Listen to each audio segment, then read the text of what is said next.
Does dry brining your brisket overnight make it juicier and better tasting, or does it do nothing at all? That's what we're testing out in this video, so let's get smoking.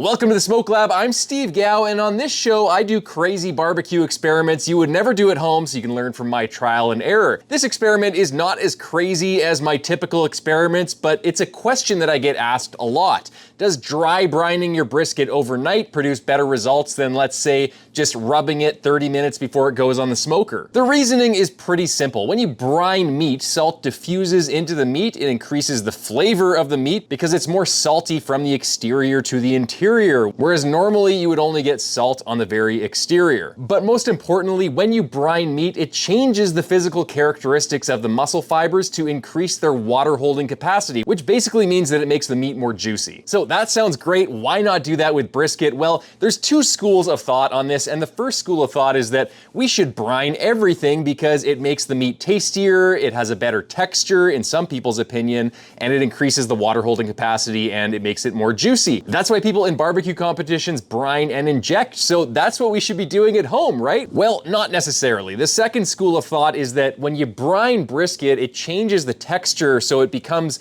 more of a pastrami type texture, or more like lunch meat, and a lot of people that are more used to traditional tasting and textured brisket don't like that pastrami, brined lunch meat type texture on their brisket. And if you're not careful, you can actually dry out your brisket by over brining it. I learned this the hard way in a barbecue competition where I both brined and injected my brisket, and then I held it for a long, low and slow hold at 150 for about 12 to 15 hours. And during that long hold, it was submerged in kind of a salty solution, mildly salty solution. But during that long hold, it was still technically continuing to brine. Even though we had just cooked it, that doesn't matter. Brining still happens when you're cooking, and it actually speeds up because of the increased temperature. So during that long hold, it was continuing to brine, it dried out, and it actually turned out to be just like a big brick of tough beef jerky. And needless to say, I did not do very well in that barbecue competition. So lesson learned. So brining a brisket can make it better, but it can also make it worse. So where does that leave us backyard cooks? Should we dry brine or not? To test it out, I'm starting with 2 choice grade briskets. I'm trimming them down, and oh my lord, I just scalped the fat cap like it owes me money.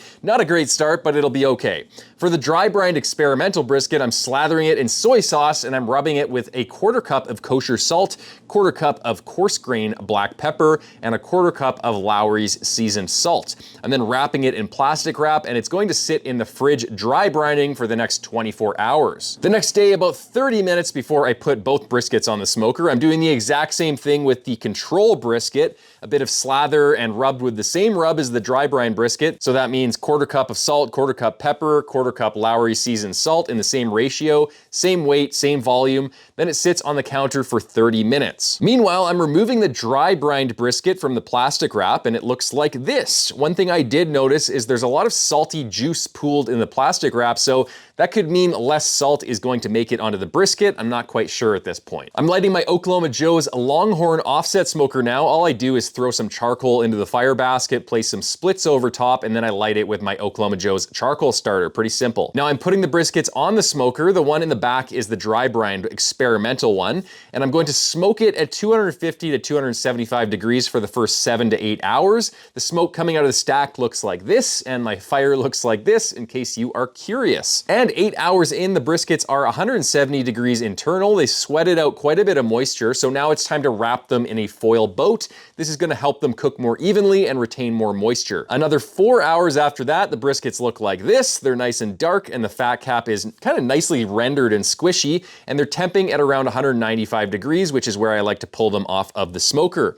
So they're both coming off the smoker and getting wrapped in foil with some beef tallow, and I'm gonna hold them at 150 degrees for the next 18 hours until dinner the next day when I do the taste test. All right guys, it is the next morning, and I have the control brisket right here. It's looking very briskety. This is the brisket that I rubbed the morning of smoking. It only got 30 minutes before I put it on the smoker after I put the rub on.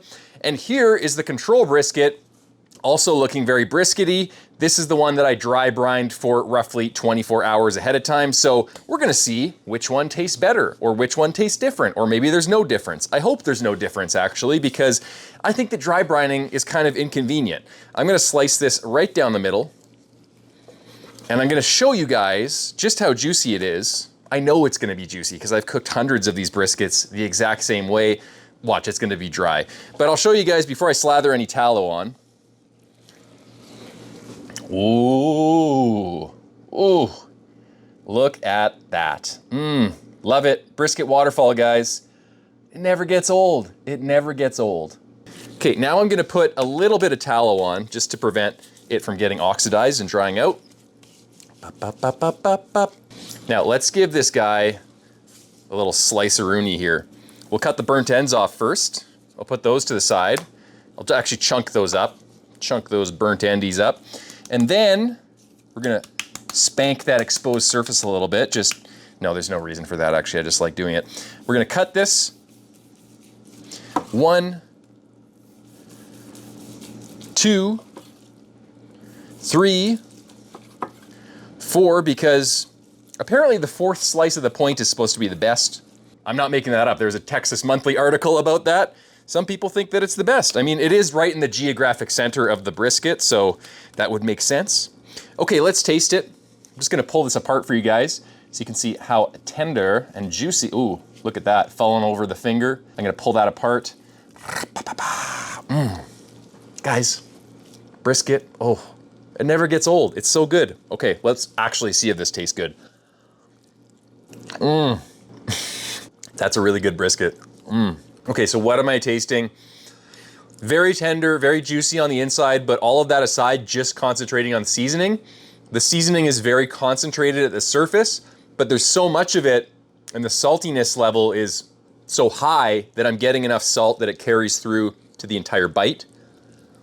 And on the back of the tongue, you get that soy sauce with just a little bit of acidity and umami, and it is really good. Really good. I'm gonna try one of these very barky burnt ends. Nice and salty, very good. Okay, I gotta coat these guys so they don't oxidize. Coat these guys so they don't oxidize. Okay, let's try a piece of the flat now.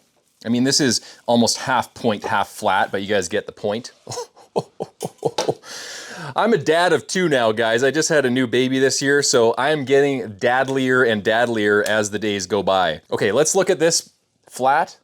Bends over easily. I'm gonna pull it apart, pulls apart effortlessly, and I'm just gonna try the actual bottom of the flat here. Nice and salty. I mean, I couldn't really ask for more seasoning than that. So, final comments on the control brisket. Tastes delicious, tastes salty. I mean, I don't have any issues about the seasoning whatsoever, so it's hard to think about how this could possibly be better, but we're gonna find out. All right, so let's slice this guy right down the middle. Ooh.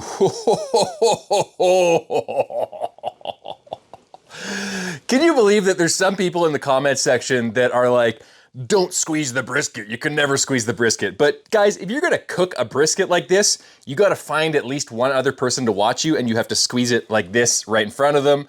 That's what it's all about, baby. Bunch of grouchy people out there.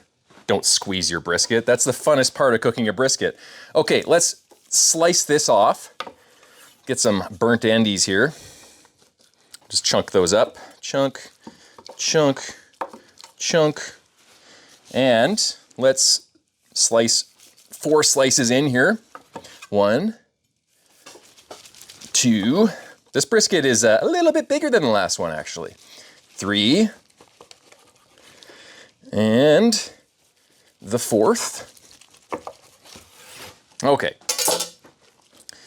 Let's take a look at this guy. Whoa, whoa, whoa, whoa. Very tender. Let's pull it apart. Oh, just as tender as the last one. Let's give this guy a taste. Okay, let's see if this tastes better. It's about just as salty as the last one, maybe a little bit more salty. The salt is just a little bit deeper inside the meat, so you get more salt per meat surface area. It's a little bit hard to explain, but on the other one, I was only getting salt. Here, this is a good example. On the regular one, I was just getting salt on the top of the bark, but on this, I'm getting salt in this region as well. So it's coating the tongue a little bit more, and I think it's adding to the perception of saltiness a little bit more as a result. So what I'm gonna do, just so I can confirm that I'm not smoking my own drugs here, drinking my own Kool-Aid as it were, I'm gonna have some with no bark at all. There is a little bit of salt penetration. Whereas if I go back here and I remove the bark from the very outside, and then I just try this little piece on the interior, actually, there's salt penetration on this one as well. So that's a little confusing. And actually, it's not weird, there's a scientific reason for that. Brining doesn't just stop immediately when you start cooking a piece of meat. It actually continues and it speeds up as you heat up the meat. That diffusion process happens actually faster than brining would occur in the fridge. So the longer you cook a piece of meat, that diffusion is still happening, the salt is still getting into the brisket, and with that long hold overnight, there's plenty of time for that diffusion to happen, which is why if you inject or you oversalt your brisket using this long hold method that I usually use, holding a brisket for 15 to 18 hours, you can actually dry out the brisket quite a bit and over brine it because there's way too much salt and all that brining action is still happening during the long hold. So that hasn't happened here. None of these briskets are too salty, but both of the briskets have pretty good salt penetration. So let's go to the flat of the experimental brisket here. It's almost falling apart a little bit. And let's give this guy a taste. It's pretty salty. I'm gonna go back to the control brisket here and take a bite. This one is pretty salty too though. So I think I've eaten enough of this brisket now that I can make a conclusion. Does dry brining a brisket for 24 hours in advance make the brisket taste better? I think based on this experiment and this experiment alone, the answer in this experiment was no. Both briskets tasted pretty much identical. I think that a lot of the brining action still happens during the cooking process because you're cooking a brisket for a long period of time. The salt still diffuses into the meat, and especially if you're long holding it overnight, that diffusion process is still happening. So effectively, both briskets still tasted pretty much the same, had the same amount of penetration of salt throughout the slices that I tried, and I didn't really detect a difference at all. So thanks so much for watching, guys. If you have any other ideas for future experiments you want to see on the show, drop them in the comments section below. Don't forget to subscribe to the Oklahoma Joe's YouTube channel. I will see you in the next video, and until then, happy smoking.